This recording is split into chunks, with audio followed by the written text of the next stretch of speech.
और इसके previous video में हमने इसकी स्टैंडर्ड इक्वेशन क्या होती है वो हमने सीखा, ए बी सी कैसे कंपेयर करके हम निकालते हैं वो सीखा, किसी भी लीनियर इक्वेशंस के हमारे पास इनफाइनाइट सॉल्यूशंस होते हैं ये हमने पता किया, and how to find the different solutions of any equation, linear equation के टू वेरिएबल के सॉल्यूशंस निकालने सीखे और हमने ग्राफ बनाना भी लास्ट वीडियो में सीख लिया। Okay, now today I am taking some word problems जो कि आपकी टेक्स्ट बुक की इंपॉर्टेंट वर्ड प्रॉब्लम्स हैं, और ऐसे एक वर्ड प्रॉब्लम मैंने यहाँ लिख रखी है, क्वेश्चन नंबर 4 है exercise 4.3, this taxi fare related word problem, और बहुत ही इंपॉर्टेंट, बहुत बार एग्जाम में आपको ये वर्ड प्रॉब्लम मिलती है।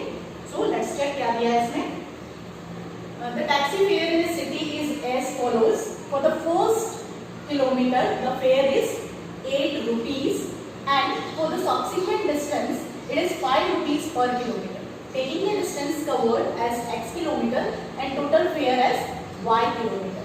Total fare को हमें y लेट करना है और जो टोटल डिस्टेंस कवर होगा टैक्सी के अकॉर्डिंग वो आपको x किलोमीटर देना है, and right the linear equations for this equation, this information and draw it's graph. कि जो भी आपको यहाँ पर दे रखी है इंफॉर्मेशन उसके हिसाब से हमें इक्वेशन फ्रेम करनी है पहले और फिर उसका हमें ग्राफ बनाना है। ठीक है, तो देखो एक बार मैं आपको सही से समझाऊं कि क्या दिया है इसमें, कि टैक्सी फेयर जो है किसी सिटी में उसके चार्जेस जो लगते हैं, है ना, कि आप टैक्सी में बैठकर जा रहे हो तो कैसे किस फॉर्म में चार्जेस होंगे वो दिया है। तो फॉर द फर्स्ट किलोमीटर, कि अगर हम 1 किलोमीटर जा रहे हैं तो उसका 8 rupees लगेगा फॉर द फर्स्ट 1 किलोमीटर, है ना।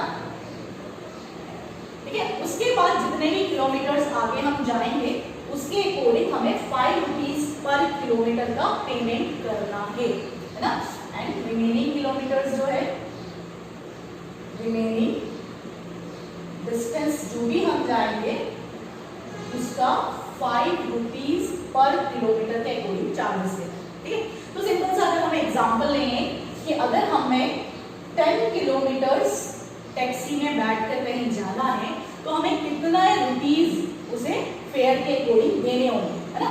तो सिंपली हम देखें कि 1 किलोमीटर प्लस कितना रिमेनिंग रहा 9 किलोमीटर, तो इस 1 किलोमीटर का हमारे पास कितना रुपीस देना हमें 8 rupees, और जो रिमेनिंग 9 किलोमीटर्स है उसका हमें देना है 5 rupees पर किलोमीटर के हिसाब से। दैट मीन्स मुझे यहाँ पर देना पड़ेगा 9 into 5 दैट इज 45। तो टोटल फेयर कितना हुआ हमारे पास 8 rupees plus 45 rupees, that means कि टोटल हमें देना पड़ रहा है 53 rupees आपको 10 किलोमीटर जाने के अकॉर्डिंग पे करना है। ठीक है, बात समझ में आ गई सही से। क्या है देखो कि फर्स्ट किलोमीटर का 8 rupees देना था और जितने भी रिमेनिंग हम किलोमीटर जाएंगे दैट मीन्स 9 किलोमीटर जाएंगे तो उसका 5 rupees पर किलोमीटर के हिसाब से हम 45 rupees देंगे। टोटल हो गया हमारे पास 8 प्लस 45 दैट मीन्स 53 rupees हमें पे करना है। इन द सेम वे, ये तो हमने एक एग्जांपल बताया, अगर हमारे पास जैसे क्वेश्चन में बोला है कि डिस्टेंस कवर्ड जो है ना, टैक्सी से हम जितना डिस्टेंस जा रहे हैं वो अगर हमारे पास x किलोमीटर है देन हमारे पास, और फेयर जो है वो y rupees हम माने तो हमारे को कितना फेयर देना होगा ना, किस तरह से हम उसे एक्सप्रेस करेंगे लीनियर इक्वेशन में वो देखना है। तो टोटल डिस्टेंस कवर्ड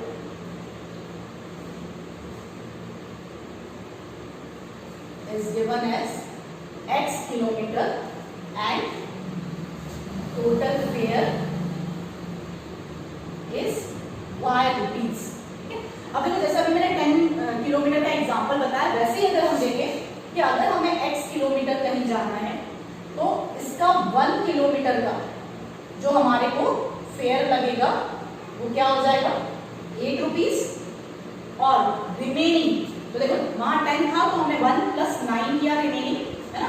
वैसे ही हमारे पास यहाँ पर क्या है 1 किलोमीटर का 8 rupees और रिमेनिंग कितने किलोमीटर बचे हमारे पास x माइनस 1 किलोमीटर। तो इन x माइनस 1 किलोमीटर का हमें कितना पे करना है 5 rupees पर किलोमीटर। दैट मीन्स कि हमें इसे 5 x माइनस 1 को 5 से मल्टीप्लाई करना है, तो टोटल फेयर कितना हो जाएगा हमारे पास। So total fare is 8 plus 5 and x minus 1।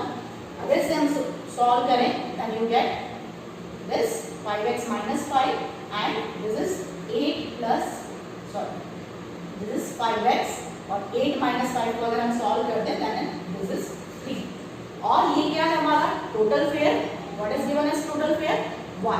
तो हमारे पास जो इक्वेशन बनी वो क्या बन गई, ये 5x plus 3 जो कि टोटल फेयर है that is given as y, तो y is equals to 5x plus, तो this is the linear equation जो हमने बनाई और अब इसका हमें ग्राफ बनाना है। क्लियर?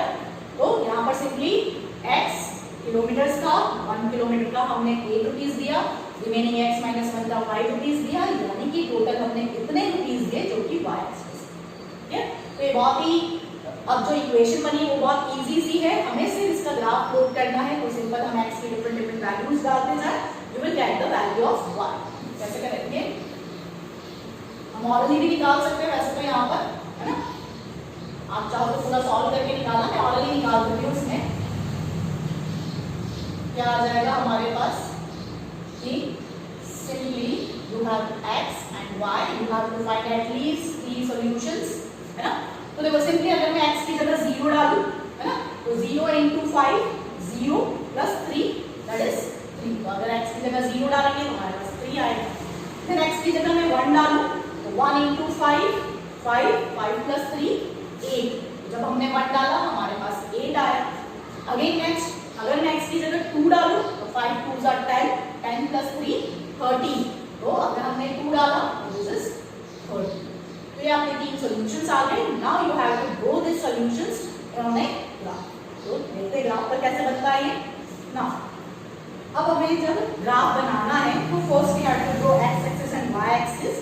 और मैं यहाँ पर नीचे वाला पोर्शन ज़्यादा नहीं बना रही हूँ क्योंकि हमने जो भी सॉल्यूशंस निकाले उसमें कोई नेगेटिव टर्म्स नहीं है, तो ना तो मुझे नीचे वाले पार्ट का काम है, मतलब नेगेटिव y एक्सिस का भी कोई काम नहीं है, नेगेटिव x एक्सिस का भी कहीं काम नहीं आ रहा है। तो यहाँ पर ये और यही इंपॉर्टेंट है according to the my solutions. तो आप ग्राफ पेपर पे भी इसी तरह से आप मैनेज कर सकते हो। अगर आपका ग्राफ पेपर कम है ना, तो आप इस तरह से बना सकते हो। ऐसा जरूरी नहीं कि हम बीच में ही सेंटर पर ही उस पे x एक्सिस और y एक्सिस कट करें, यानी कि ऑरिजिन आपका सेंटर पे ही आना चाहिए, ऐसा कोई नेसेसरी नहीं। ओके, सो सबसे फर्स्ट देखिए हम, first solution is 0 3, x is 0 and y is 3। तो दिस पॉइंट इज नहीं, ये नहीं, कौन सा है, x का 0 है, x का 0 यहाँ है x एक्सिस का आपका, और y का 3 that is y3 is this one. So first point 0, 3, और जब भी आप ऐसे पॉइंट लगाते हो उस पे ऐसे सर्कल भी किया, ठीक है, पॉइंट बनाया जहां पॉइंट है और सर्कल, ठीक है, तो उससे इजीली ये विजिबल होता है कि कहां पर आपने वो पॉइंट प्लेस किया।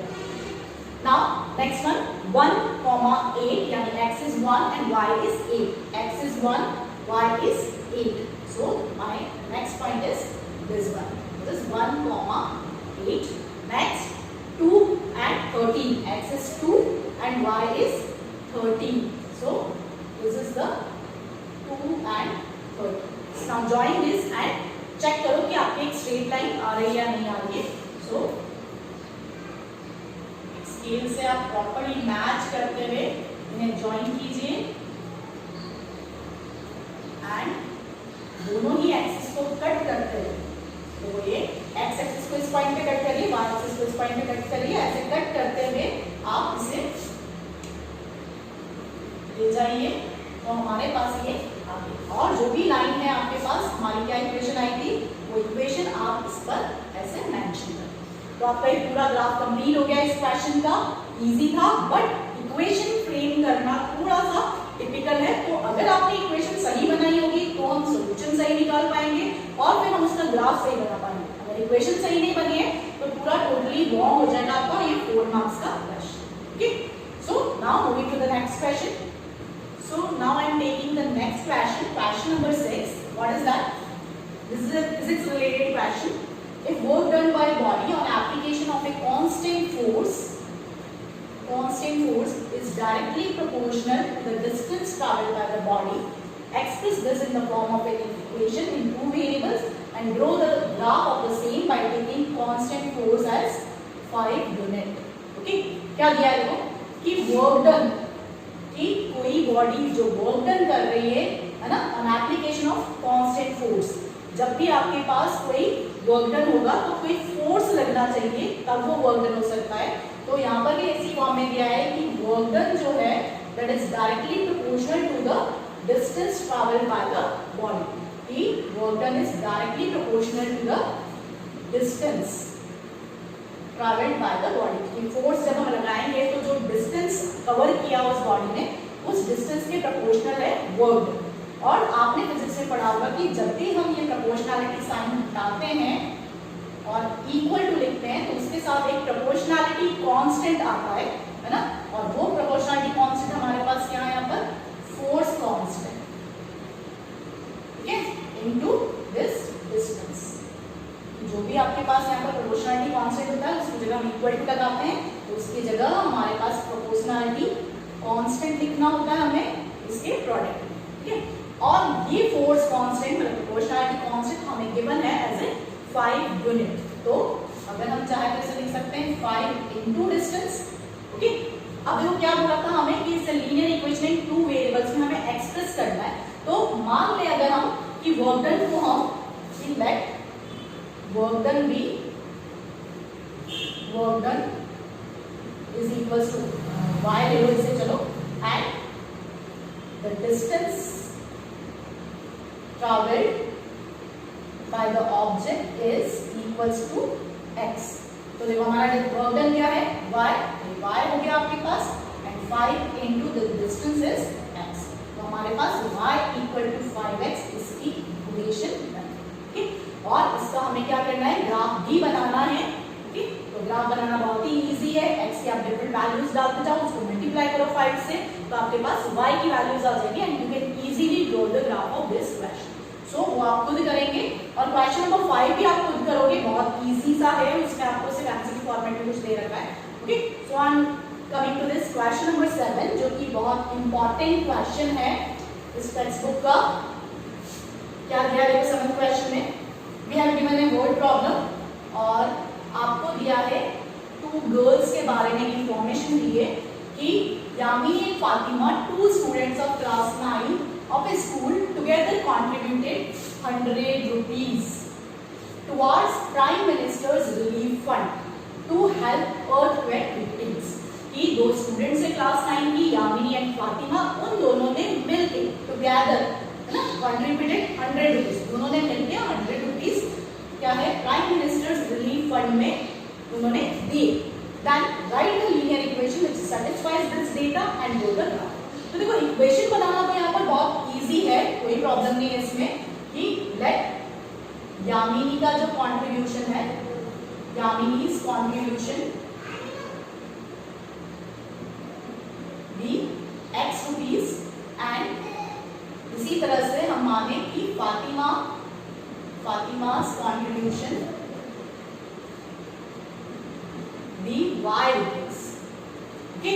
और दोनों ने मिलकर that means x plus y मिलकर कितना रुपीस किया है, 100 रुपीस कंट्रीब्यूट किया है। तो आपके पास ये क्या होगी, इक्वेशन, ठीक। अब इसके सॉल्यूशंस हम निकालें। तो देखो यहाँ पे सॉल्यूशन निकालने में कुछ बच्चे कंफ्यूज हो जाते हैं, कैसे करना है। सपोज मान लो कि अगर आप if you are taking x equals to 0 then 0 plus y equals to 100, that means y equal to क्या आ जाएगा हमारे पास 100। एक सॉल्यूशन हो गया हमारे पास 0 एंड 100। नेक्स्ट सॉल्यूशन अगर कोई स्टूडेंट 1 डालता है सपोज, तो क्या आएगा, देखो 1 plus y equals to 100 and y equals to 100 minus 1 that is y equals to 91। ऐसे x इक्वल्स टू 2 डालोगे आप तो y इक्वल्स टू 99, एंड ऐसे y आपके पास अगर x इक्वल टू 2 डालेंगे तो y हमारे पास 98 आ जाएगा। बट दिस इज अगर इस तरीके से करोगे आपको ग्राफ बनाने में बहुत दिक्कत आएगी, क्योंकि यहाँ पर 100, 99, 98 y की वैल्यूज तो बहुत ही बड़ी बड़ी है, लेकिन उसके कंपैरिजन में x की वैल्यूज जो है वो छोटी है। तो यही यहाँ पर इंपॉर्टेंट स्टेप है कि हम यहाँ पर इस तरीके से नहीं लेंगे x y की वैल्यूज, 0 तो फिर भी ले सकते हो, फिर भी अगर मान लो हमने लिया x की वैल्यू 10 तो y की वैल्यू क्या आ जाएगी, देखो 10 plus y equals to 100 that is y equals to 90। एक सॉल्यूशन हो गया हमारे पास 10 90। सिमिलरली अगर हमने x की वैल्यू 20 ली तो 20 plus y equals to 100, so y equals to 80, तो हमारे पास ये 20 और 80 बन गया। इसी तरह से हम थर्ड सॉल्यूशन ले सकते हैं कि x equals to equals to 100, so y equals to 70। तो हमारे पास एक 30 और 70 का सोल्यूशन है। तो देखो अब यहाँ पर 10, 20, 30, 90, 80, 70 y आ रहा है, x आपका 10, 20, 30 आ रहा है। तो इस तरह से हम क्या करेंगे कि जो हम यहाँ पर कार्टेशियन कोऑर्डिनेट बनाएंगे उसमें हम कुछ स्केल मेंटेन करके ले सकते हैं, है ना। तो कैसे बनेगा इसका graph, let's see. So for graph of this what you have to do, यहाँ पर हम जो x एक्सिस में 0, 1, 2, 3, 4 लेते थे, वैसे हम यहाँ पर क्या करेंगे 10, 20, 30 इस तरह के 10, 10 की स्केल पे लिखेंगे और ऐसे ही हम y एक्सिस पर भी लिखेंगे। So we can easily plot this points. तो देखो हमारे पास फर्स्ट सॉल्यूशन क्या है, x is 10 and y is 90. So x is 10, this is our x axis and this is y axis. तो x का 10 और y का 90. So this is the point 10, 90 and another point is 20 and 80. That is x is 20 and y is 80. So this is the point 20 and 80 and the another point is 30, 70. That is x is 30 and y is 70. So this is the point. So join these points, you get a straight line. Okay? तो हम जब यहाँ पे join करेंगे तो आपकी पूरी एक स्ट्रेट लाइन बनेगी और इसको दोनों एक्सिस को कट करते हुए आपको लेकर जाना है। okay?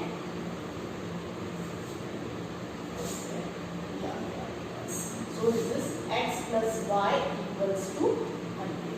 ठीक है, तो इसमें सबसे इंपॉर्टेंट यही था, इक्वेशन फ्रेम करना तो बहुत इजी था, बट जो हम सॉल्यूशंस निकाल रहे हैं वो आपको इस तरह के लेने हैं तो हम ग्राफ पर इजीली प्लॉट कर पाएंगे और ग्राफ भी आपको इस तरह से आपको एक्स एक्सिस और वाई एक्सिस लगेगा। ठीक है, सो आज की वीडियो में हमने कुछ वर्ड प्रॉब्लम्स करे, है ना, 3 वर्ड प्रॉब्लम्स हमने आज करी।